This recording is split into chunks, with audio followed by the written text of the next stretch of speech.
এই সেই শুক্কুর আলী যিনি 2 লাখ টাকা নিয়ে ফকিরগ্রাম থেকে নির্বাচন খেলবে। শুক্কুর আলী কি জয় হবে? আপনাদের কি বিশ্বাস হয়? চলেন শুক্কুর আলীর ভাষ্য শুনেন।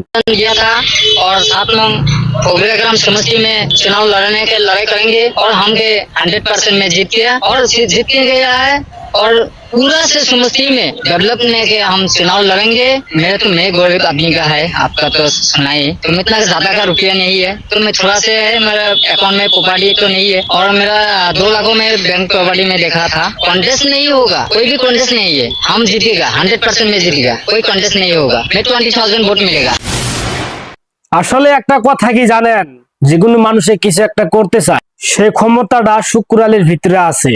শুক্কুর আলী অনেক কিছু করার চেষ্টা করে। একটা কথা ঠিকই মানতে হবে, এই সমাজে যার টাকা আছে তারই সম্মান আছে, কিন্তু যার টাকা নেই তার সম্মান নেই।